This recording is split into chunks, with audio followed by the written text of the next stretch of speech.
Time to get back on that horse.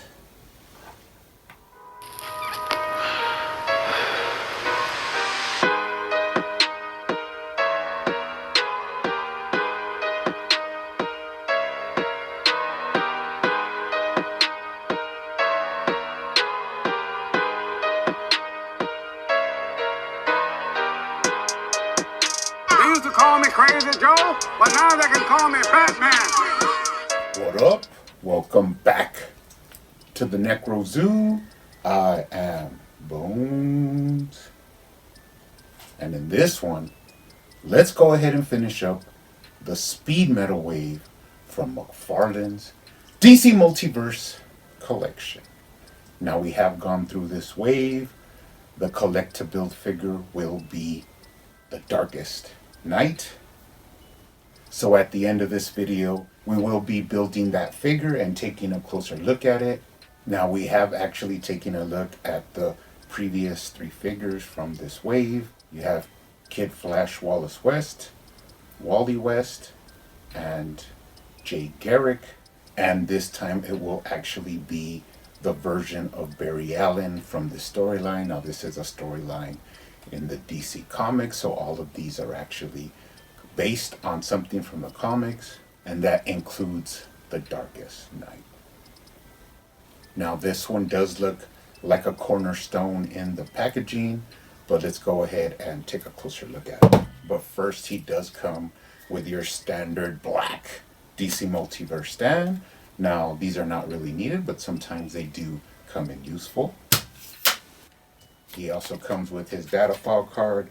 On the front, you do have some figure photography. And on the back, you do have some information. Pretty cool. Add that to the collection.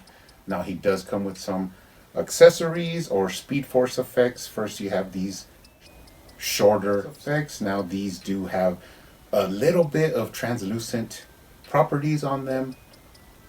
So, as I always say, I don't really use these, but they're always cool to have in the accessory toolbox. So, pretty cool. Then you do get two like longer versions of these.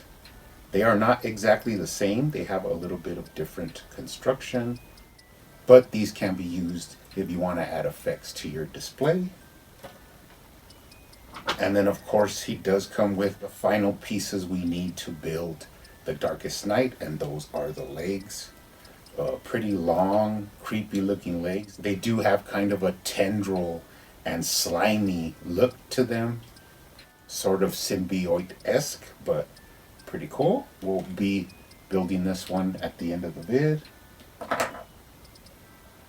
But let's go ahead and take a closer look at this guy. Now, first impressions, not too familiar with this version of Barry Allen. Now, he is from the comic book storyline of Speed Metal, and much like many figures from McFarlane, you don't really know you want it until it's produced, and then you actually see it. This would go back for me to like Grim Knight and the death metal Batman that I never knew I would really want until I actually saw them in figure form. And that, of course, makes people interested to actually read the comics. So pretty cool. He does have some unique aspects to his costume and certain things that I will be pointing out. But all in all, as a regular standard action figure, he looks pretty interesting. Let's take a look at the head sculpt. Now, this is another thing that was kind of off-putting to me, is the open eyes for the costume. Now, I'm not a big fan of open eyes. I kind of like, comic book style whited out eyes. And if this figure were to have that, it would look something like this compared to how it's actually rendered. But this is from the comic book, and this is how he looks in the pages. So, like a lot of things, it kind of grows on you after you've had it in hand for a while. Luckily, I know a lot of people got like some like derpy versions where the eyes look kind of weird. And speaking of that, if you look on the card, there is actually a version where he has the side eye, which I kind of would which I kind of would prefer, but I know that a lot of people actually prefer just the straight looking eyes. But I thought it was interesting that they did have a version of him, kind of with a skewed eyes. But this is what we have received, so all in all, pretty happy with it. It does have a cool design to it with the thunderbolts. Take a look at the articulation. He does look down pretty well. He looks up actually really good. Now you can mod these to get more range, but for right now that's fine. You do have right to left. And of course you can tilt his head for some attitude, which is something that most McFarlane figures come with. Now let's take a look at the costume, because this is something that's specific to this character. Now he does have a pretty nice Thunderbolt emblem on the chest, which is from the Flash, and it is embossed and raised, sculpted out, which is always appreciated. And then moving down, you could see all the textures that they actually put on the suit, with a lot of defining lines and sculpt work. Going down into the trunks, which gives it a clean silhouette and doesn't break up anything in between. Pretty awesome. Let's take a look at the waist articulation. You do have side to side. You get that full range tilt-a-whirl at the waist. You do have a lower waist swivel, upper chest swivel, so you could twist them, get them in some awesome poses. Now he does have a slight crunch, not too much, but it is there. And then of course he does lean back really well for some running poses. All in all, really nice smooth articulation at the waist. Let's take a look at the shoulders. Now, one thing I did see about this one is that although it has that socket bushing shoulder joint, it doesn't have really a lot of movement. Now you can mod this and take out some of the inside to give the disc in there like more movement, but it's kind of hard to get any up and down movement, or front to back is really slight. But you do have range, it's just that it's kind of tight. So I might look into modding this just to experiment on it. Now he does have a bicep swivel, double jointed elbows, look pretty good. And then going from the shoulders down into the forearms, he does have a tattoo on his arm. Now this is actually from the comic book. Although we've never really seen this version of Barry Allen, this is how he looks in the Speed Metal comics. Now they are sculpted in, which is pretty cool. And then something I noticed is that for the first time, the pin actually has two colors in the elbow, where on the outside it has red, or they painted it, and on the underside it has flesh color, so that you don't get those pins that are off color. Like you might have flesh ones where they're supposed to be red, or you might have red where they're supposed to be flesh. So this one actually looks pretty good like that. Going down into the forearms, you have like these sort of spikes protruding from the forearms down into the wrist joints, which do have that four-way of articulation. This side does have a fist, and then the other side has the same thing with another fist. Now they are different. On the left side he does have kind of like a fist wrapping, and on the right side it's just a plain fist. Now you can get him in a classic T-pose. Not much higher than that because those rings are really tight, but you can put his arms over his head. Now going down to the thighs, let's take a look at the thigh swivel. Now it is there. Of course, if you warm these up, you get a lot more range out of that, but that does allow you to move the boot while moving the thigh. Now he can kick up.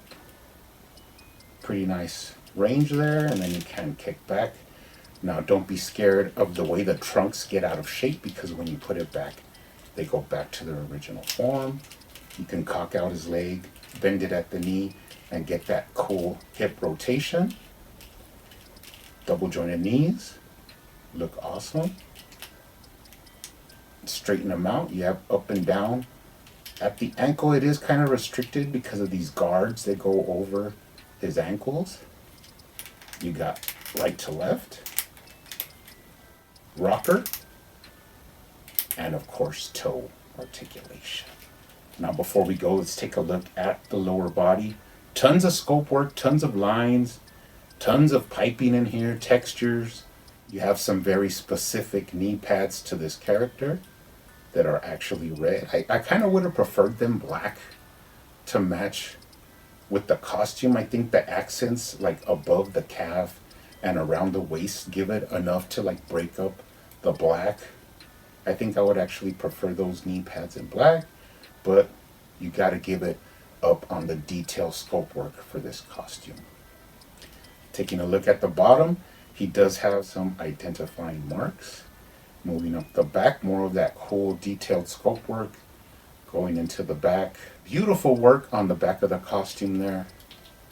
Nice back sculpt. I mean, just the ribbing throughout the costume that works its way up into the shoulders and into the traps, and then the back of the head.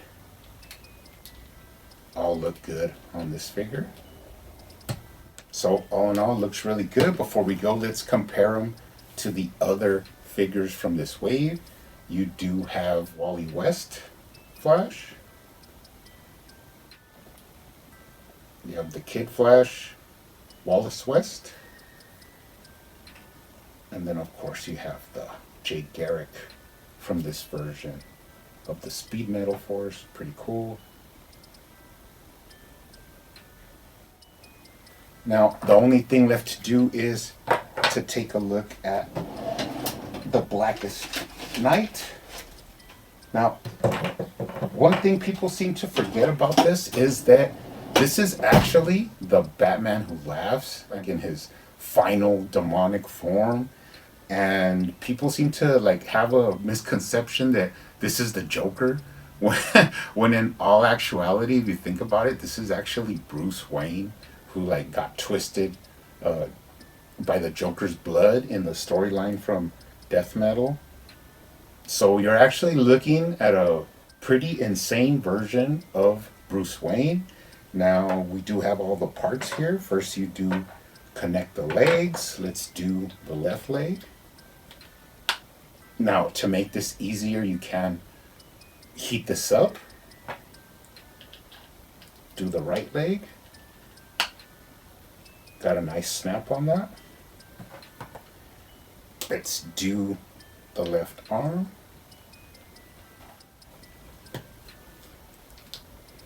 And then of course the right arm.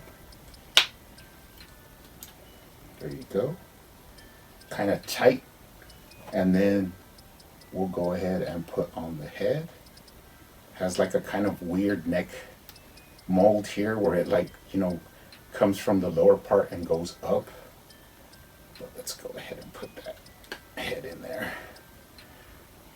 So there he is. As you can see, he can't really stand like directly straight up, but he is way taller than all of these figures.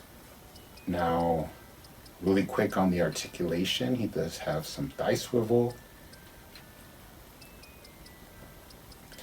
The knees are kind of weird because they're like locked in this like not extended position. You have articulation at the feet, toe articulation. The arms have nice smooth swivel. At the waist, now this is kind of weird because he does crunch forward like completely, but he doesn't stand straight up, which is like the opposite of most McFarlane figures. But what's cool is that you can crunch him down, and then his head, since it's built on that weird neck mold, you can actually make him look straight. So he has kind of like a creeping, like hunched over look to him, but you can get him also like as tall as he could get. Now the head is pretty cool because Although the figure has a lot of little translucent parts, the ears are completely translucent. And of course, he does have that jaw articulation. Now, just to get an idea of scale, we could put him up against one of these figures.